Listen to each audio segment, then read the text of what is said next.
Nigeria's President Muhammadu Buhari strategizes to tackle Boko Haram once and for all. Meets with his Cameroonian counterpart, President Paul Biya.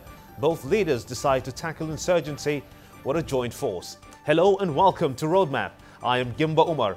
Moments after the president's return from Cameroon, Boko Haram continues their attacks in Nigeria's northeast at a market in Borno State. The attack was carried out by a young female suicide bomber. Let's furnish you more on what we know. The Upper Legislative Chamber wades into the rice importation policy with a view to proffering a permanent solution to it. Will it import more, or will it close its borders and raise tariffs on importation of rice? CBN took a number of proactive countervailing actions. Recently, the governor of the Central Bank of Nigeria, Mr. Godwin Emefiele, at a meeting with the Senate President, said Nigeria loses 30 billion naira from waivers to rice importing companies. At that meeting, the Senate leadership directed the Central Bank of Nigeria to work with the Nigeria Customs Service to recover the sum of 30 billion naira in waivers to rice importers. The Senate is not letting go of this issue as a federal lawmaker at Thursday's legislative proceedings raised a motion on the indiscriminate use and abuse of waivers for rice importation. The Senate observed that this policy, especially relating to agriculture, has become significantly eroded and gradually made nonsense of by the indiscriminate abuse of grants of waivers, concessions and grants, especially on rice importation. The debate on waivers for rice importation was then thrown open, with majority of lawmakers condemning what they say is the flagrant abuse of the waiver policy. We found out that there is a satanic collabo between the bureaucracy, especially the customs and the Federal Ministry of Finance, and these importers. They grant waivers and sit down to hold clandestine meetings on sharing formulas. Anything that leads to a perception that rice imports will stop,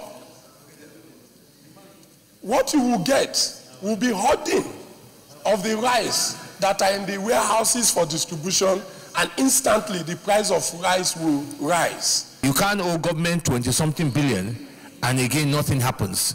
And I think the responsibility is to ensure that we see that we have a country that there are laws and people must respect those laws. At the end of the debate, the Senate asked the federal government to stop all waivers on rice importation and agricultural products for now.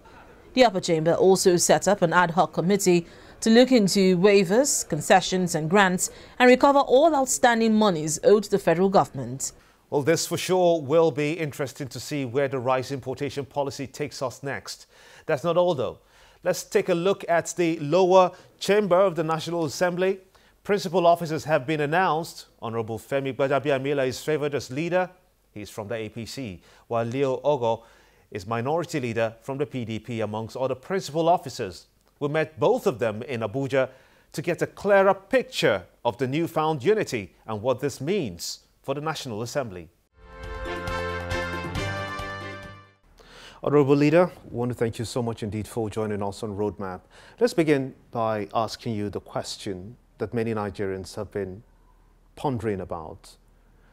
Does this new leadership that has been announced by Speaker Dogara, does it mean that you finally put the final nail on the crisis coffin for your party at the House? For all that it's worth, I think what's gone is gone. We had apologized to Nigerians, like I said earlier. We spoke some home truths to each other, and we apologized to each other for whatever may have gone wrong. So for me, I think it's a new beginning for the party and for the House itself, irrespective of party. I think now is the time for us to now begin to move forward to do what we were elected to do. And I think members are on the same page on that. On all sides, I'm sure members are battle weary and tired. And I think, I think it's time to move on. Does the announcement of the new leaders, does it suggest that it dispels the notion that the federal character structure that wasn't in place is now in place? For some of us, we still believe that that issue does not extend to the inner workings of the House. Whilst you may have that as it relates to, and we do agree with the issue of federal character on the issue of appointments, federal government appointments, agencies, and the rest of it.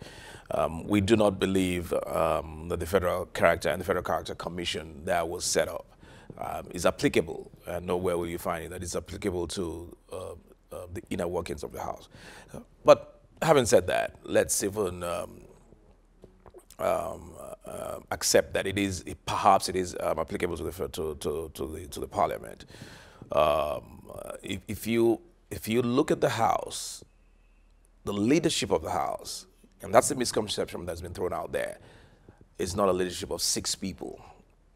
The leadership of the House and the principal officers is a body of 10 people.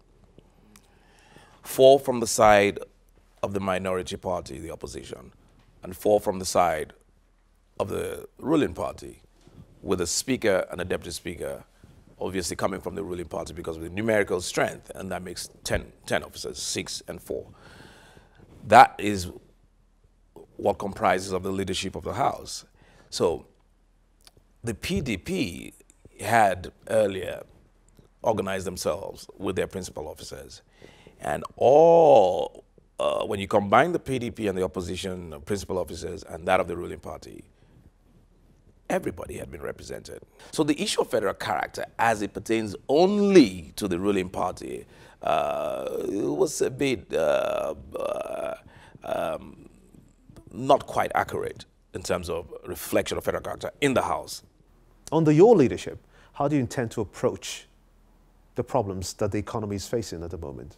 Well, the economy, from the reports we've heard, from what we're hearing, we're in a bit of a, we're in trouble, to put it mildly. And again, everything must be put on the table. Where are we? We need to first of all know what the problem is before you can find solutions to it. What is the state of the economy? You hear a lot of sound bites here and there. Oh yes, this is, we're in trouble, the treasury is empty. But what are the facts? It is only when you know the facts. We know we're in trouble, but we know the details. What are the facts? What's going on with the economy? What do we need to do? How do we need to tighten? And that's very important. How do we need to tighten our wallets in terms of expenditure, recurrent expenditure in all arms of government, not just one arm of government, in all arms of government. And we need to look at the issues of waivers.